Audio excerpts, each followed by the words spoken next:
दोस्तों आज की कहानी है ननन जी थोड़ा काम कर लोगी तो मर नहीं जाओगी। दोस्तों कहानी शुरू करने से पहले अगर आपने चैनल को सब्सक्राइब नहीं किया हो तो कर लीजिए ताकि आपके पास पहुंच सके हर नया वीडियो।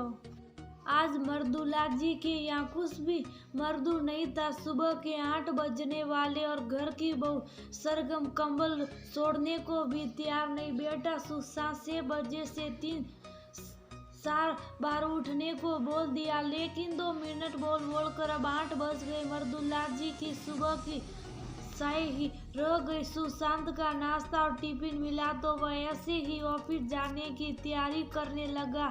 किचन में गंदे बर्तन मुंह सिड़ा रहे थे, पूरा घर बिखरा हुआ था और मर्दुला जी का चाय बिना सिर दर्द से बेहाल था। लेकिन इस सभी से बेखबर सरगम मस्तन अपनी नींद पूरी कर रही थी।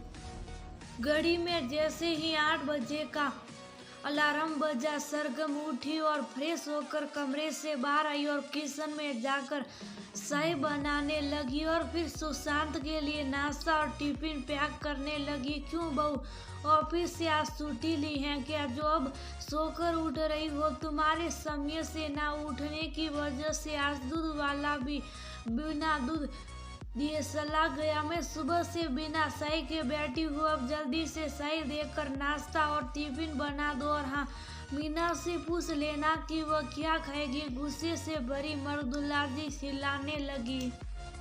मम्मी जी सबके लिए आलू मटर की सब्जी और पूरी बना रही और आपके लिए मूंग दाल की खिचड़ी। सरगम ने शांति से मर्दुला जी को चाय पकड़ाते हुए कहा, मैं नहीं खाऊंगी आलू मटर की सब्जी, आज मुझे पनीर खाना है। आपको कल ही बताया था तो आप पनीर लेकर क्यों नहीं आई? आपसे एक काम ढंग से नहीं होता और बहू को होकर 8 बजे सोना कि आपको शोभा देता है। सुबह से भाई और मम्मी आपको उठा कर थक गए लेकिन आप नहीं उठी और बर्तन भी सिंक में पड़े हैं। कांता बाई का फोन आया था कि वह आज नहीं आ रही तो झाड़ू पोछा और बर्तन सब आपको ही करना पड़ेगा। ननन मीना शेर पर पैर पे पैर सटाते हुए बोली, सॉरी ननन जी, झाड़ू पोछा और बर्तन ये सब आपको करना होगा, मैं नहीं करती। सरगम ने मुस्कुराते हुए कहा, दिमाग खराब हो गया है क्या बहू? मीना इस घर की बेटी है और वह अभी कॉलेज जा रही है। ये सब काम करने की जिम्मेदारी तुम्हारी और सिर्फ तुम्हारी है। मर्दुला जी थोड़े रोष से बोली, ओके ठीक है, जब मेरा मूड होगा तब कर दूंगी। फिलहाल तो मैं अपने कमरे में जा रही हूँ ताकि चैन से नाश्ता कर सकूँ। सरगम ने अपने नाश्ते की ट्रे ली और कमरे में जाने लगी और हमारा नाश्ता। मीना और मर्दुला जी एक साथ बोली, आप खुद ले लीजिए। सरगम ने मुस्कुरा कर कहा और कमरे में चली गई। सरगम आज ये क्या नाटक सुबह से शुरू कर दिया? मम्मी और मीना को नाश्ता क्यों नहीं दिया? सुशांत उसे देख उस पर गुस्सा होने लगा। अच्छा, आपने सब सुन लिया और रिएक्ट भी कर दिया, वाह बहुत खूब। सरगम ने ट्रे रखी और ताली बजाने लगी। दिमाग खराब हो गया है क्या? ये किस तरह मुझसे बात कर रही हो और आज ऑफिस नहीं जाना क्या? सुशांत को समझ नहीं आ रहा था कि सरगम आज ऐसा क्यों बोल रही, क्योंकि शादी को 1.5 साल होने जा रहा और इन सालों में सरगम ने कभी ऐसा व्यवहार नहीं किया। अरे बेटा, लगता है ये पागल हो गई है। मर्दुला जी कमरे में आते हुए बोली, सही कहा मम्मी जी, लेकिन थोड़ा गलत। पागल हो गई नहीं, लगता पागल थी। तभी तो इस परिवार को अपना परिवार, इस घर को अपना घर समझकर सब शुभ साफ आपके ताने और गुस्सा सहती रही, लेकिन अब नहीं, अब और बिल्कुल भी नहीं। सरगम की बात सुन मर्दुला जी थोड़ी चिढ़ गई। वह कुछ समझती उससे पहले ही सरगम ने एक और बम फोड़ दिया। अरे मैं आप सभी को एक खुशखबरी देना तो भूल ही गई मम्मी जी, मेरे पास समय ही समय है, क्योंकि सुबह की भाग दौड़ और फिर शाम को जल्दी आने की टेंशन सब खत्म कर दिया, जिसकी वजह से आप मुझे ताने देती थी, सुबह शाम कोसती थी। वह वजह मैंने खत्म कर दी। अब आराम से सोकर उठेंगी और सिर्फ अपना और प्रशांत का नाश्ता खाना बनाऊंगी। आज पहला दिन था इसलिए आपके और मीना के लिए बना दिया। कल से आप लोग अपना देख लेना। सरगम तुम सचमुच पागल हो गई हो, कैसी बहकी बहकी बातें कर रही हो। सुशांत समझ ही नहीं पा रहा था क्या हुआ। कमाल है मम्मी जी, वैसे तो आप अपनी यादाश्त के कसीदे पढ़ती रहती हैं कि आप कोई भी बात भूलती नहीं, फिर कल रात की बात कैसे भूल गई। सरगम ने आंखें बड़ी करते हुए बोला तो मृदुला जी चुप हो गई।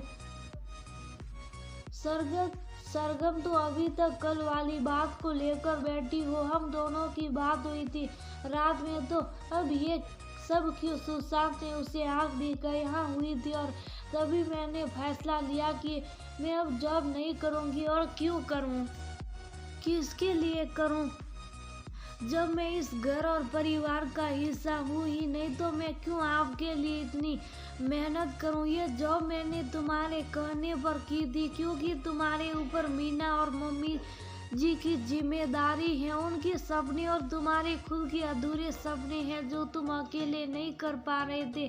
तुम्हारी पत्नी होने के नाते मैंने तुम्हें सपोर्ट किया।